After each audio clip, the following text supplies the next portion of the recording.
Bonjour et bienvenue dans le podcast Art et Couvert, le podcast qui vous parle d'art, d'écologie et de verdure. Je suis Pauline Leroux, ingénieure agronome passionnée de plantes et je vous emmène à la découverte de la couleur végétale et de toutes ses applications. Que ce soit dans le textile, l'ameublement, l'artisanat, la décoration et dans d'autres domaines, chaque jeudi et samedi à 7h30, je vous propose des épisodes riches avec des invités passionnants pour approfondir le sujet de la couleur végétale sur toute la chaîne de valeur. Mon but, fédérer et démocratiser la couleur végétale dans nos vies. Alors, c'est parti, bonne écoute. Alors, bonjour à tous, je suis ravie d'accueillir sur le podcast Catherine Doriac de Fashion Révolution France. Bonjour Catherine. Bonjour Pauline et merci pour cette invitation. Je suis très honorée parce que franchement ton podcast il est de grande qualité. Moi j'ai écouté quasiment tous les épisodes. Je me suis arrêtée à Mathieu Ruiz et que du coup j'ai rencontré et c'était une très belle rencontre et merci beaucoup pour ce podcast indispensable dans tous les sujets qui nous intéressent. Ah, c'est sympa Catherine.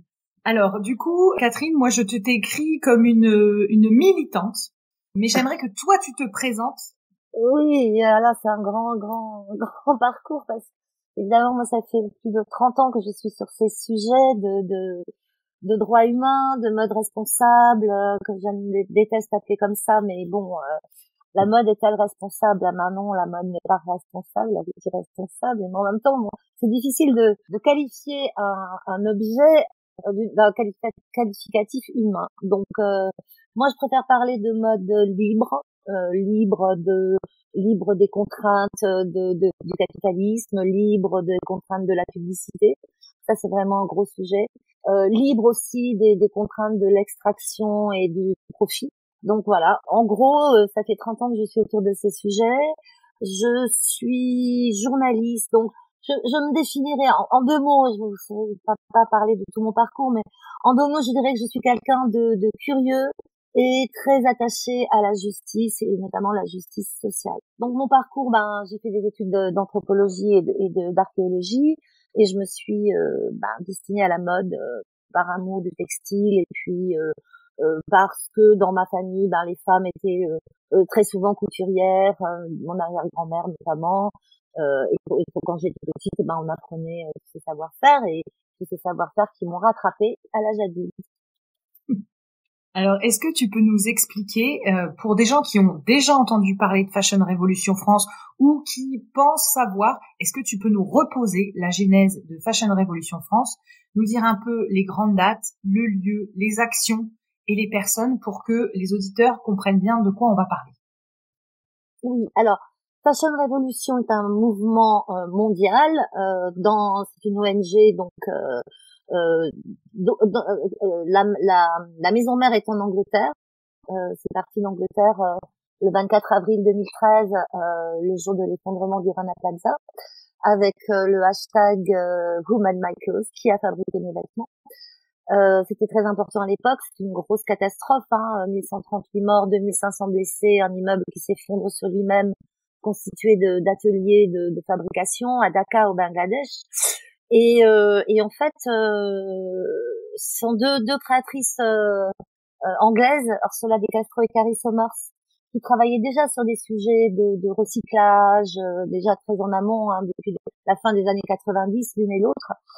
Qui ont lancé ce hashtag parce que elles ont d'abord été choquées et le monde entier a été choqué par cette tragédie, mais surtout parce qu'elles se sont rendues compte qu'en fait on ne savait pas d'où venaient nos vêtements, par qui ils étaient fabriqués, dans quelles conditions, et donc ça a fait boule de neige. Et l'année suivante, elles ont lancé le Fashion Revolution Day pour commémorer cet événement, pour qu'on ne l'oublie pas.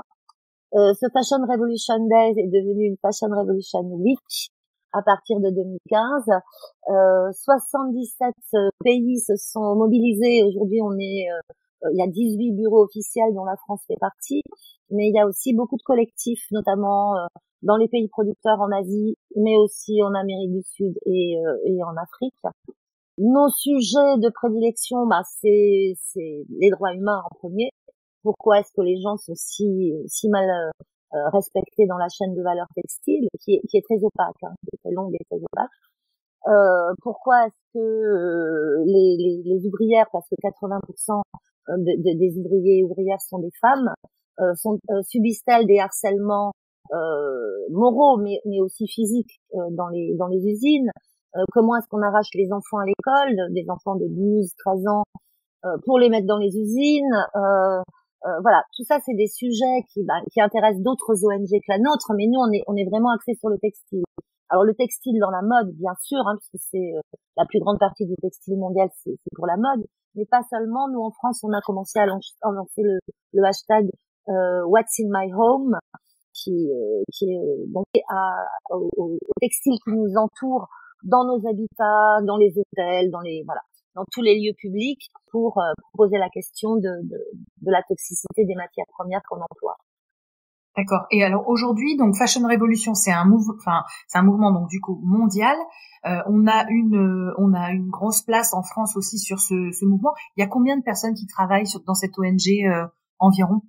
Au niveau mondial? Ouais, mondial et France. Si alors, au niveau mondial, je serais bien incapable de te le dire. Si on est 77 pays, on peut imaginer que c'est déjà au moins 3 ou 4 personnes par collectif dans chaque pays. Certains pays sont plus, au Brésil, ils sont plus nombreux, en Inde aussi. Nous, en France, on est une association loi 1901, donc on a un bureau de 3 personnes, président, trésorier et secrétaire général, et on a une directrice de l'éducation, plus des adhérents qui adhèrent pour nous aider toute l'année, plus des volontaires, des bénévoles qui participent à nos événements. Donc, je dirais qu'on est 4-5 dans le bureau à travailler, pas quotidiennement, mais presque, toujours sous forme de bénévolat, je le répète, parce que c'est important de le dire. Et ça devient problématique d'ailleurs aujourd'hui, parce qu'on aurait besoin de professionnaliser et d'avoir des salariés. Et puis, au niveau de l'asso en France, on est à peu près je dirais une quarantaine cette année. Avec une baisse quand même en 2023. En 2022, on était 89. Cette année, on est un peu moins. On n'a pas relancé la campagne d'adhésion, donc on va la relancer d'ici la fin de l'année. Bon, notre gros événement, c'est le mois d'avril. En général, on a beaucoup d'adhésions à ce moment-là, mais on a remarqué quand même cette année, oui, une baisse d'intérêt, alors qui est liée à plein de facteurs différents, hein. Peut-être l'usure, peut-être le besoin d'aller plus vers la jeune génération, ce qu'on a commencé à faire à travers les écoles. Mais voilà, il faut qu'on revoie un petit peu notre façon de communiquer vers le grand public. D'accord, ok. Et alors on avait parlé d'une initiative européenne en fait qui est devenue un péti, je pense que tu appelles ça comme ça. Donc une grosse pétition. Est-ce que tu peux nous expliquer du coup cette démarche qui part d'une initiative européenne vers cette plus grosse pétition, le sujet de cette pétition et ce que tu attends toi de cette initiative? Alors cette initiative citoyenne européenne qui était la première initiative citoyenne européenne sur le textile, c'est un outil de démocratie participative qui est lancé avec la Commission européenne, avec les députés de la Commission européenne, vers les citoyens européens. Donc c'est vraiment, c'est presque un référendum comme un bulletin de vote. Donc ça nous a bien occupé entre juillet 2022 et 2023. La campagne s'appelait Good Clothes Fair Pay, donc de bons vêtements au juste prix ou au bon salaire. Et elle demandait aux citoyens européens donc d'apposer leur signature à nos demandes qui demandaient en fait un salaire vital dans l'industrie textile. Parce qu'il faut savoir que dans tous les pays producteurs, il y a des salaires minimums, comme le SMIC en France, mais qui sont bien en deçà des besoins vitaux des gens.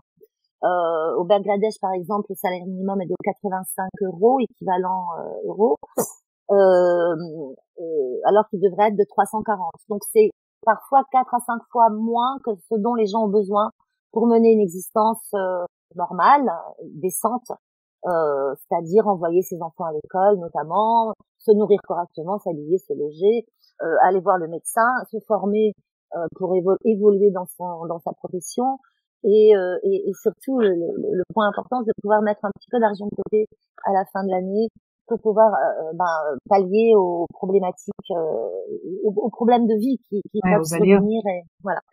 Donc on devait obtenir 1 million de signatures que nous n'avons pas obtenu. On a obtenu 270 000, c'est-à-dire un peu plus d'un quart. Ouais. Et donc, mais la Commission européenne a estimé que c'était pas mal déjà. Ça suffisait pour attirer l'attention des lois et des régulations en cours, parce que les lois et les régulations en cours sur le textile oublient et mettent de côté souvent les droits humains et la justice sociale. Donc voilà, c'était pour ramener ça un peu au-dessus de la pile des revendications et des lois en cours. Ils nous ont proposé de la transformer en PETI, PETI, qui est une méga pétition, avec la possibilité d'avoir des interventions devant les membres du Parlement en tant qu'ONG. Alors cette initiative citoyenne européenne, elle était portée par Fashion Revolution avec 51 autres organisations et associations. Clean Clothes Campaign, enfin, toutes ces grosses associations qui travaillent sur la justice sociale. Et donc on va avoir des interventions auprès des députés pour leur faire intégrer ces sujets-là dans leur prochaine discussion.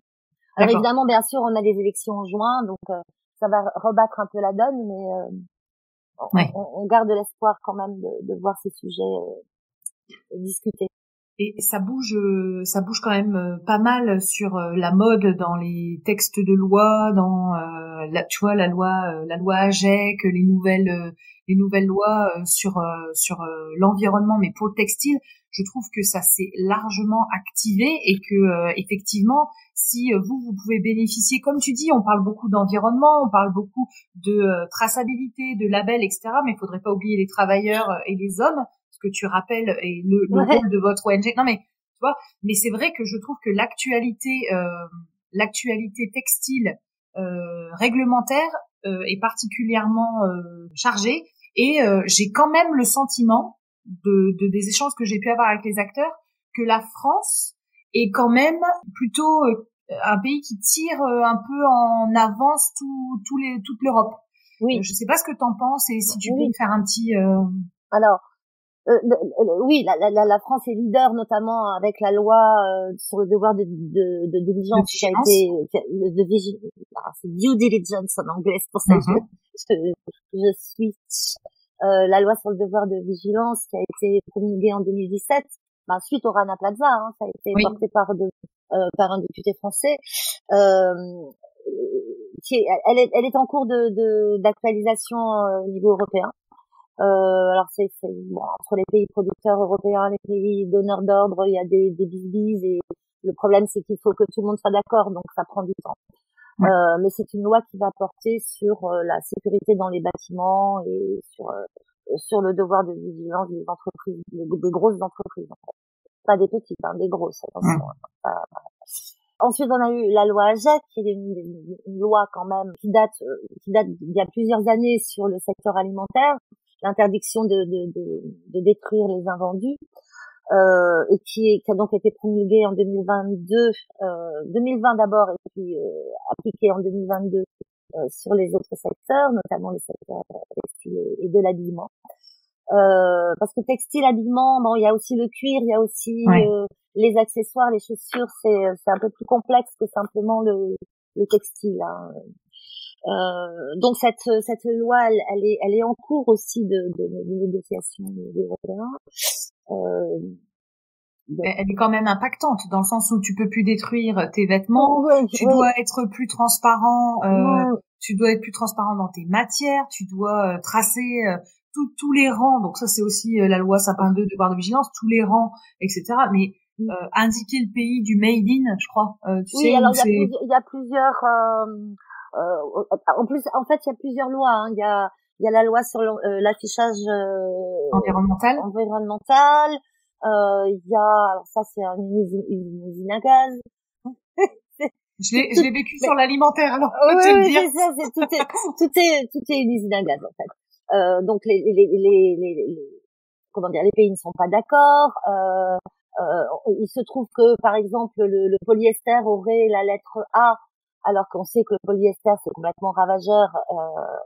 C'est du pétrole, c'est du plastique, c'est 60% de nos textiles.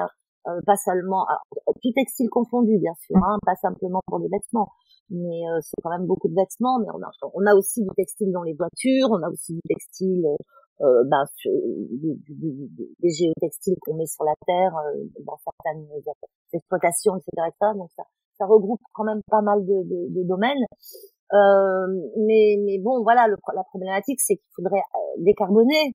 On parle beaucoup de décarbonation, mais si on continue à produire du polyester pour s'habiller ou pour construire du mobilier ou enfin tous les objets qui nous entourent en fait, hein, on va pas s'en sortir.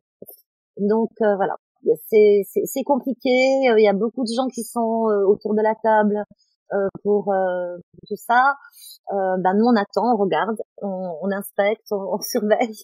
Mais le point positif, c'est quand même que ça avance. C'est quand même que ça se bouge là. C'est un peu tard pour certains, mais ça s'active. Voilà. Alors après, une fois que les lois sont passées, faut-il les appliquer. Encore faut-il qu'elles soient punitives dans le sens punitive au sens d'amende, parce que si c'est pas soumis à amende, on s'en lave les mains. Et puis la loi AGEC sur les invendus textiles, il suffit d'avoir quand on est une grande marque de fast fashion, ok, ça marche pour la France, mais ça marche pas pour les autres pays. Donc le problème est le même. Le problème reste la surproduction. Et déplacé quoi. Ouais.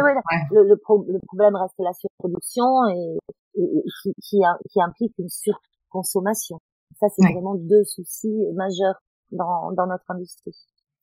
D'accord. Alors, du coup, Catherine, je voulais aussi te poser cette question. Est-ce que tu peux nous dire ce que tu as vu de l'évolution de la demande de la couleur végétale dans la mode? Est-ce que tu peux nous dire un peu ce que toi tu perçois là-dessus? Et comment tu penses qu'on pourrait accélérer l'emploi de la couleur végétale, de la teinture végétale dans la mode et dans le textile? Oui, alors c'est un sujet qui est là depuis plusieurs années. Il y a eu de grosses entreprises qui s'y sont intéressées, notamment, je sais pas si on peut dire des marques. Si tu peux. On peut dire des marques. Oui, alors Levi's qui avait fait tout un travail autour de couleurs naturelles. Il y a, je crois, 2, 3, 4 saisons. Mais c'est resté très petit dans leur production. Mais bon, ils l'ont bien mis en vitrine. Donc ils ont effectivement utilisé des teintures naturelles, mais petite échelle. En France, on a plusieurs acteurs qui s'intéressent, plusieurs teintureries industrielles qui s'intéressent à ça et qui sont en train de développer et je pense mettre sur le marché très rapidement, si ce n'est déjà fait, des colorants à base pour un niveau, je dirais pas un niveau industriel énorme, mais moyen. C'est-à-dire pas tout petit, semi-industriel, pas tout petit, pas des choses qu'on fait dans sa cuisine, mais vraiment déjà à un niveau semi-industriel, avec des teintures végétales tout à fait correctes. Moi, je pense que c'est surtout les tout petits business models qui avancent le plus sur la question. Alors ça reste très petit comme production. Mais je vais encore parler de nature. Oui, pour moi c'est vraiment un très bel exemple. Alors lui il est à toute petite échelle, mais quand même c'est très très séduisant tout ce qu'il fait et ça donne envie à d'autres marques de se lancer dans cette production. Alors au niveau personnel, parce que c'est des petites productions. Mais... Est-ce que tu as l'impression que c'est un phénomène que tu entends plus? Est-ce que ça peut être une alternative à toutes ces lois, à toute cette recherche de rendre plus responsable la mode? Est-ce que tu en entends parler? Est-ce que ça monte ça? Oui, alors au niveau personnel, le grand, quand on parle au grand public, évidemment moi dans mes masterclass, je parle toujours de la teinture végétale comme étant quelque chose qu'on peut expérimenter parce que ce qu'il faut donner aux gens en fait, c'est la possibilité d'expérimenter par eux-mêmes. Donc ça marche pour la réparation, ça marche mais pour la teinture végétale, on peut très bien expérimenter dans sa cuisine avec des peaux d'avocat, de l'oignon, whatever, du chou rouge. On voit tout de suite, on peut faire ça avec les enfants. Et ça intéresse les gens. Et je crois que d'ailleurs chez tous tes invités, il y a des gens qui proposent des ateliers et ils commencent à être très demandés et très suivis. Maintenant, nous, on travaille sur la toxicité. Alors évidemment, pour nous, le végétal, c'est hyper important parce que au moins c'est sain, c'est au moins sain. Même si c'est quand même de la chimie, hein, c'est la chimie. Il faut des mordançages, c'est pas complètement. Mais quand même, ça reste beaucoup plus, comment dire, sain pour la peau, sain aussi pour les émanations parce que toutes ces teintures chimiques, c'est beaucoup de problématiques environnementales qu'on oublie autour des usines en Inde, en Chine. Les cours d'eau sont de la couleur des vêtements qui viennent d'être produits. Tout est rejeté dans les cours d'eau. Ça devient une problématique de santé publique en fait. Ouais, c'est ça. Et c'est une problématique de santé publique chez nous aussi. La toxicité de nos vêtements, on la vit dans notre chair à travers notre peau. Ouais.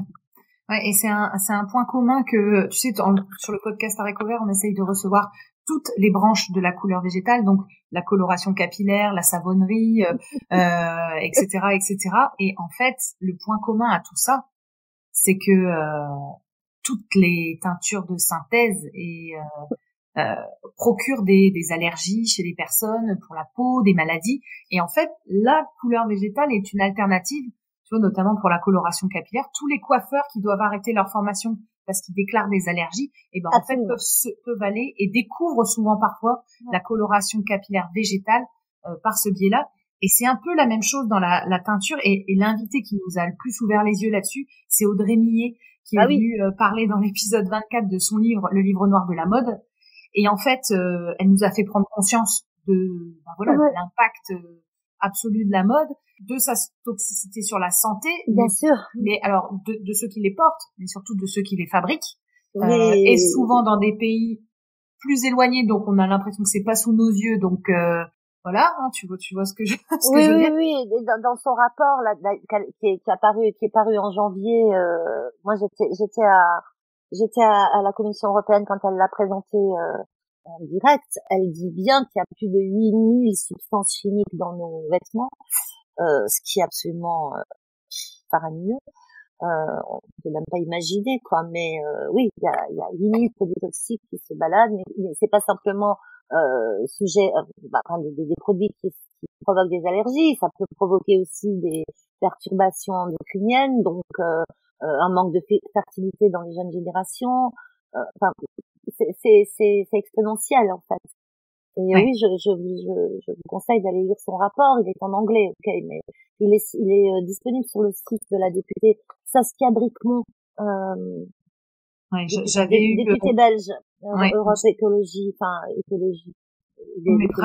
On mettra le lien, comme ça les gens pourront aller le consulter. Ouais. Et je rappelle l'épisode 24 j'ai reçu beaucoup de messages sur cet épisode où on me dit franchement il devrait être obligatoire pour tout le monde. Donc non, c'est vrai qu'on ne voit plus la mode de la même manière une fois qu'on a entendu cet épisode et qu'on a lu le livre d'Audrey Millet. Le livre noir, Ah ouais, c'est ça vraiment, moi ça m'a fait un avant-après.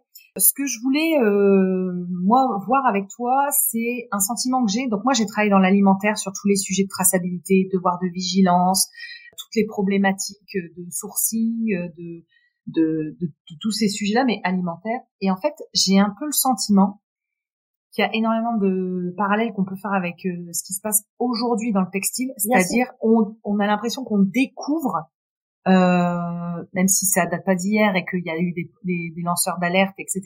J'ai l'impression qu'on découvre un peu l'ampleur des dégâts. L'ampleur des dégâts et un peu ce qui serait à mettre en place. Ce que je disais à la fin de l'épisode avec Audrey Millet, c'est j'ai le sentiment que le prochain scandale, en fait, le prochain scandale sanitaire ne sera pas un scandale alimentaire type lasagne à une viande de je ne sais quoi ou toxicité. Ce sera un scandale sur le textile. Qu'est-ce que tu peux me dire là-dessus? Qu'est-ce que toi tu perçois aussi? Bon, moi, je suis tout à fait d'accord. Audrey et moi, on travaille sur ces sujets-là, on discute beaucoup.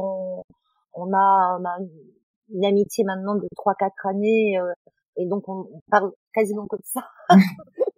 Oui, moi aussi, je le dis depuis longtemps. On n'est pas les seuls, d'ailleurs. Le prochain scandale sanitaire, ça va être, oui, les vêtements et les textiles, parce que faut pas oublier qu'on dort aussi dans des draps, donc c'est 24 heures sur 24. Et ça, les gens l'oublient. Les draps, c'est pareil. On dort 8 heures par nuit, on est couché, alors, peut-être en pyjama ou pas, mais en tout cas, on est touché par ce textile, en contact avec ce textile, 24 heures sur 24. Sauf au moment de la douche. Ouais, donc en fait, on a un moment de répit de 5 minutes. Ouais, c'est ça. Ouais. Non, c'est une vraie problématique, et notamment pour les nourrissons, notamment pour les petits enfants. Il faut faire très très attention à ce qu'on met sur leur peau, bien sûr. Et alors, donc, selon toi, Catherine, qu'est-ce qu'on peut faire? Est-ce que ça passe par la sensibilisation, donc des textes qui sont défendus au Parlement européen, ou est-ce que ça c'est même pas une solution parce qu'en face il y a des trop gros lobbies et en fait c'est perdu d'avance? Qu'est-ce que tu proposerais toi comme Alors il y a des très gros lobbies. Moi, je suis en train de travailler sur. Alors c'est en cours, mais moi je pense que le prochain gros sujet pour nous en France, Fashion Revolution, ça va être sur la réglementation de la publicité. Alors, je vais pas en dire beaucoup plus parce que c'est vraiment un sujet sur lequel on travaille et sur lequel on est un peu précurseur. Mais on est à seuil de publicité. Il y a eu pas mal de lois en France pour réguler toutes les addictions, notamment autour de l'alcool, la loi E20, autour du tabac. Bon, je fume, mais quand même, ça, c'est des lois qui commencent à porter leurs fruits. La loi sur 5 légumes la loi, les incitations à manger 5 légumes et 5 fruits par jour, bouger, éliminer, toutes ces lois, ça c'est des choses qui viennent du gouvernement et qui passent à la télévision. Quand on passe une pub, on a l'obligation de mettre donc ces phrases. Je pense que pour les vêtements, on devrait arriver là. On devrait rapidement arriver là et surtout empêcher ces afflux de publicité sur les réseaux sociaux. On peut pas ouvrir Instagram un post mais plus que Shine, Shine, montrer Shein d'ailleurs. Shein, ouais. Montrer Shein du doigt, c'est une marque, mais c'est le modèle économique qu'il faut montrer du doigt. Et c'est là-dessus qu'il faut travailler, et notamment sur les publicités à outrance. Mais qui nous envahissent en fait. T'aurais plein de sujets sur la publicité pour le textile. T'aurais déjà le fait d'arrêter dans une même publicité, je sais pas si tu regardes tu regardes la télé, les pubs de la Halle, ils te proposent pas un vêtement ou une tenue, ils te proposent en un spot une trentaine. Qui a besoin de 30 vêtements d'un coup? Il y a ça, non mais il y a aussi, tu vois, l'image. Ça c'est un autre sujet, mais tu vois, c'est toujours des nanas canons qui ont pas de problème de peau, qui sont très standardisées. Ça commence à s'ouvrir, ça, tu vois. Oui, ça commence à s'ouvrir quand même. Il y a des choses quand même. Il y a des choses, mais tu vois. Et après, il y a moi ma question c'est, ok, on va parler de la mode, on va parler comment on va dire, de la fast fashion, mais moi des échanges que j'ai depuis le début, on m'explique clairement que une des parties les plus polluantes de la mode et du textile en général, c'est quand même la partie sur la teinture. Alors, la partie sur la teinture, c'est un gros impact, mais le plus gros impact, je pense que c'est le transport entre chaque étape. Entre chaque étape. Oui, il y a du transport partout. Parce que le coton, par exemple, il est produit en Ouzbékistan ou en Turquie. Ensuite, il va être filé en Inde. Il va être repeint, retour Turquie, retour Chine, pour le tissage. Et après, ça fait encore le tour de la planète pour aller au Bangladesh pour être fabriqué. Et après, ça arrive ici, dans des entrepôts. Et ensuite, il faut encore aller chez les gens. Il y a beaucoup de commandes par Internet. Donc, c'est le transport, en fait, le plus gros impact. Le transport, les pesticides, le polyester, le polyester parce que c'est un dérivé du pétrole. La peinture, c'est forcément environnementalement parlant et sanitairement parlant un gros impact, mais c'est pas le principe, c'est pas le plus gros. Ouais, c'est pas le plus gros. Non, je pense pas. D'accord, ok. C'est l'énergie, en fait. C'est l'énergie qu'il faut pour fabriquer toutes les étapes. Les pesticides, c'est des dérivés, encore une fois, c'est le pétrole, ouais. Fossiles. Donc, c'est l'énergie, et l'énergie, on va en manquer. Donc, comment est-ce que ça va se passer? On produit entre 100 et 150, alors les chiffres fluctuent, entre 100 et 150 milliards de pièces de vêtements par an, produits. Pas consommés, hein, mais produits. Bon, pour qui? On est 8 milliards, ok, la moitié de la population n'achète pas de vêtements neufs, l'autre moitié se débrouille, il reste quoi, 3 milliards de personnes qui vont acheter 150 milliards de pièces? Non, bah sûrement pas. Donc voilà, il faut déjà réguler ces histoires de surproduction qui sont liées au coût, hein.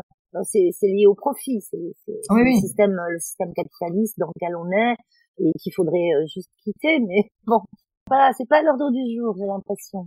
On a eu des acteurs un peu comme Mathieu Ruiz, mais sur la lingerie. Donc c'est Stéphanie Colombo de Naturafil qui elle est sur la lingerie et elle expliquait qu'en fait pour faire produire ces vêtements, donc teint en matière végétale avec du coton certifié, etc. Elle avait un MOQ, donc un minimum de commandes à passer, et elle dit mais c'est astronomique, c'est quasiment ça peut quasiment représenter une année de mon activité. Et en fait il y a ça aussi, il y a le fait qu'il y a, je pense, beaucoup, ça c'est un truc aussi fort en France, c'est il y a beaucoup d'acteurs qui essayent de trouver des alternatives. Alors il y en a c'est sur la teinture, il y en a c'est sur le made in France, il y en a c'est sur la relocalisation, les savoir-faire, les chaînes humaines aussi, donc il y a beaucoup d'initiatives. Le truc c'est que c'est vrai que si à chaque fois on demande un smearmork pour faire ne serait-ce que des tests et des échantillons, forcément que ça freine pas mal de monde, quoi. Mais il faut comprendre aussi le point de vue industriel, c'est qu'on fait pas fonctionner une machine pour 3 pièces, ça devient, pour eux, c'est aussi de la perte. Donc, il y a aussi ça, il y a aussi, est-ce qu'on va réussir à réguler les quantités pour que, justement, tout ça, ça se réduise et que des acteurs naissants qui ont des objectifs pas forcément astronomiques puissent jouer dans la partie, quoi. Mais c'est là que le consommateur rentre en ligne de compte.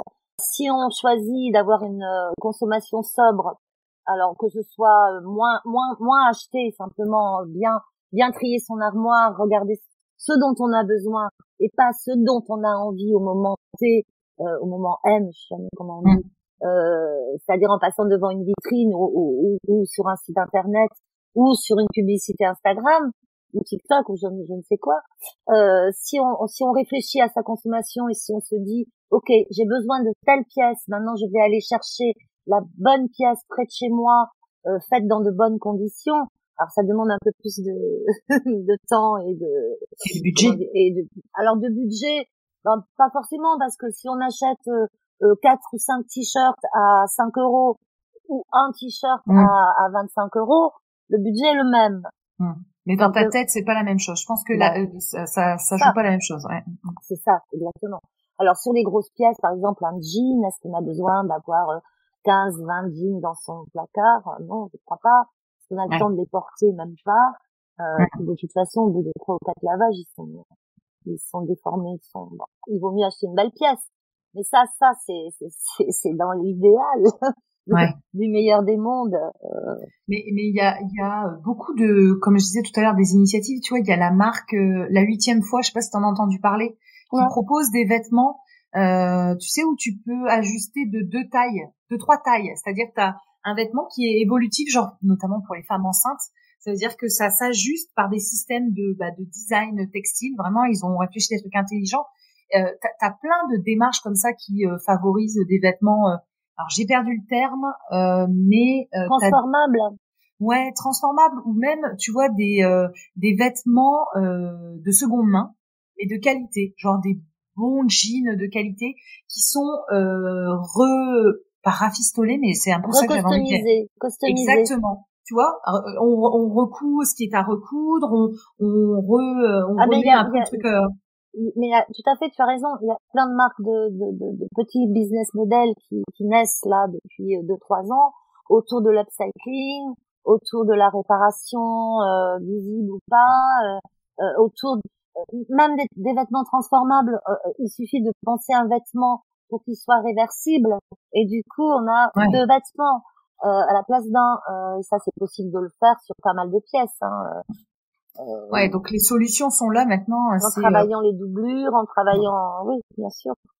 Donc il y a ce que tu nous dis, c'est qu'il y a vraiment le rôle aussi de la prise de conscience du consommateur qui est primordial en fait dans la réduction, parce que si eux demandent moins, forcément les échelles elles vont se au bout d'un moment, oui, ça va poser problème. Et puis de toute façon, tous ces vêtements ils sont achetés, c'est boulimique en fait, c'est de la boulimie.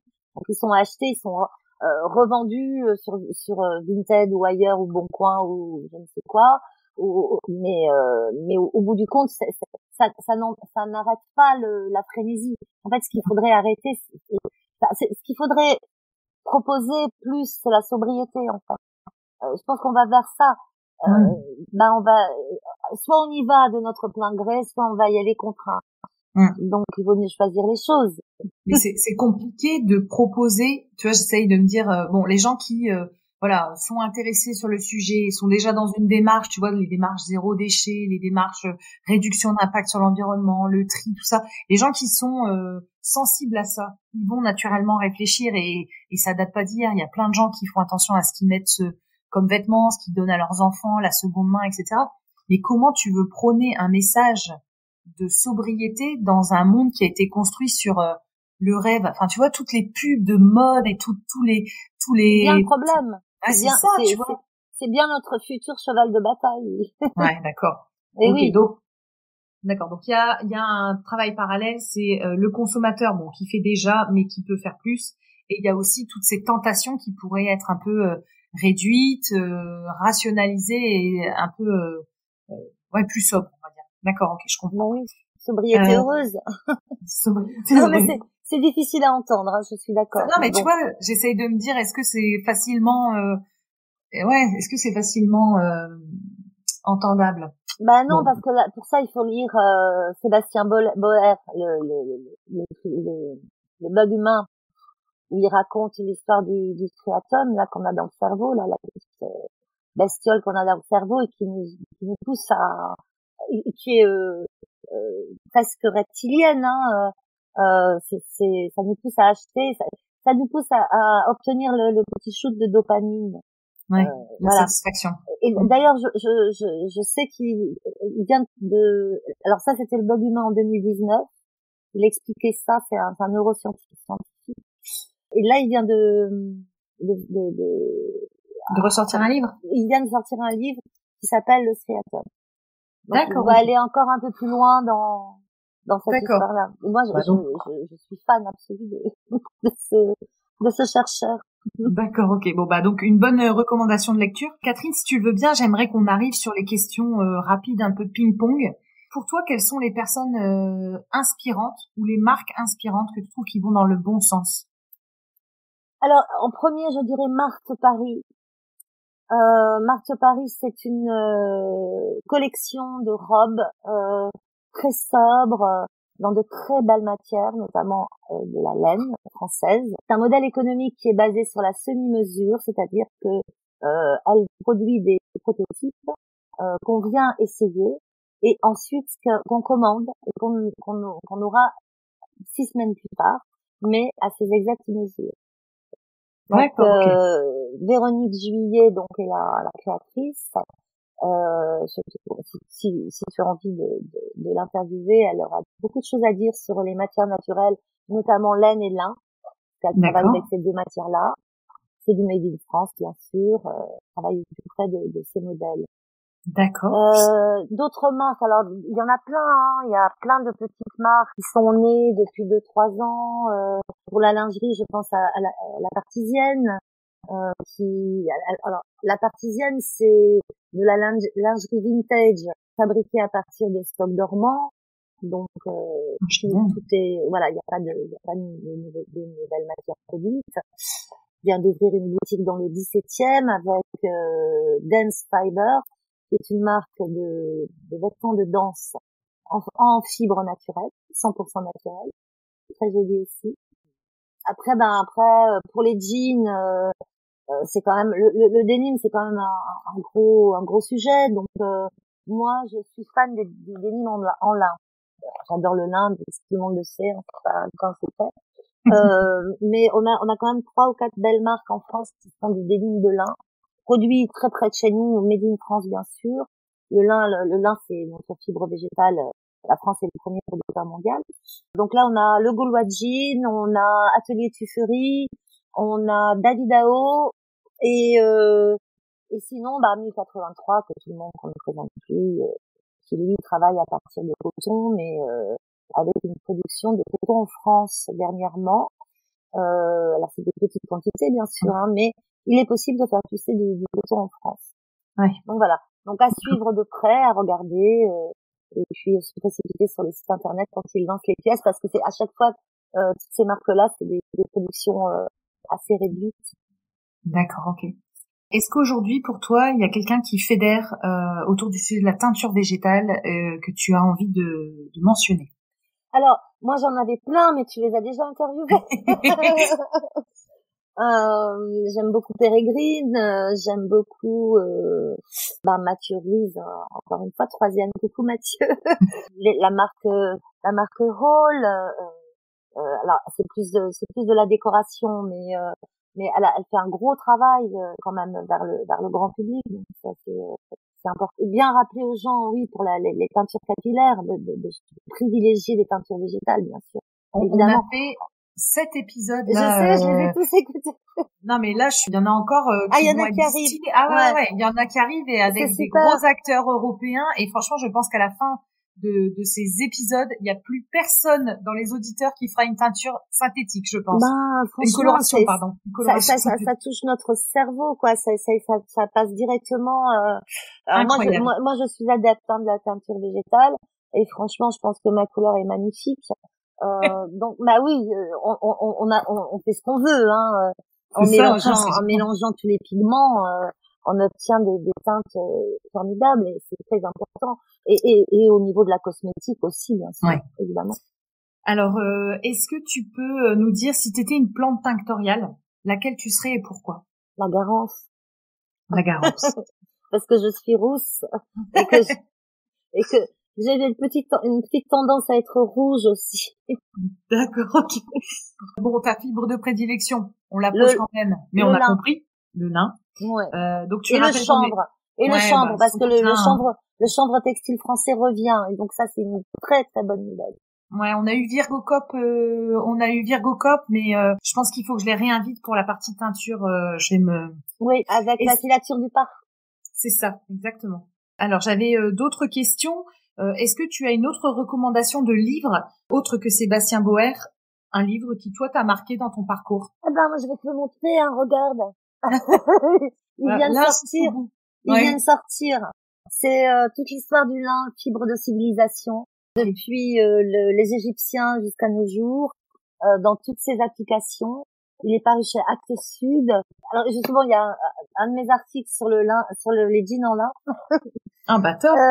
Sinon, toujours le livre noir de la mode d'Audrey Millet, ça c'est un indispensable pour les marques, mais aussi pour le grand public.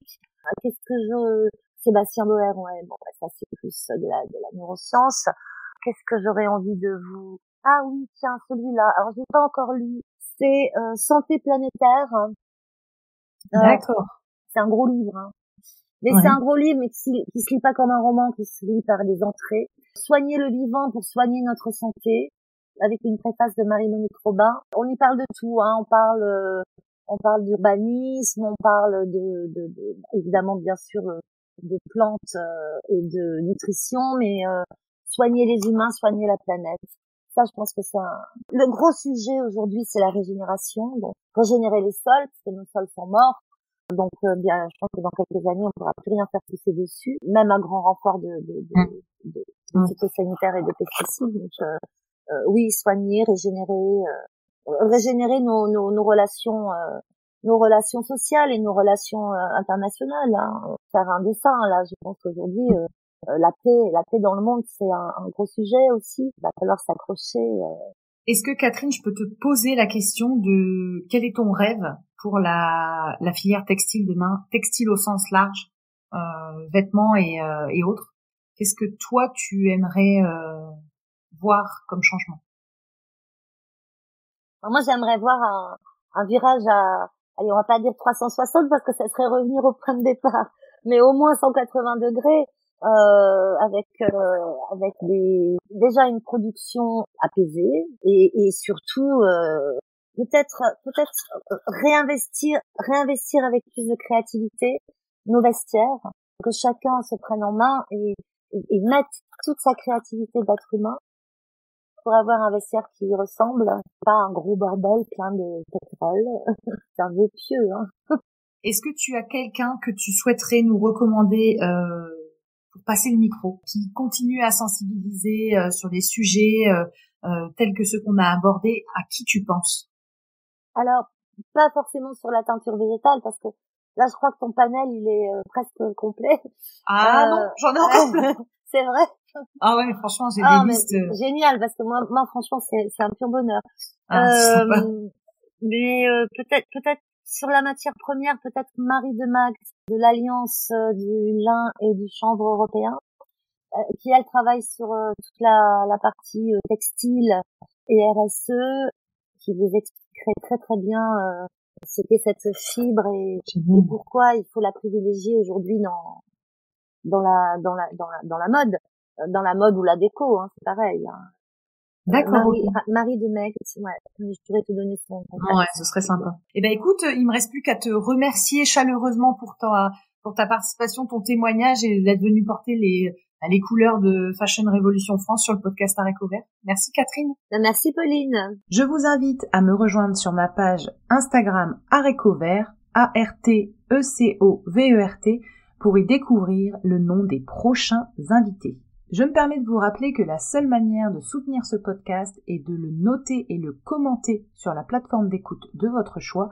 C'est ainsi qu'on arrivera à faire porter la voix de ces passionnés de la couleur végétale. Merci à tous!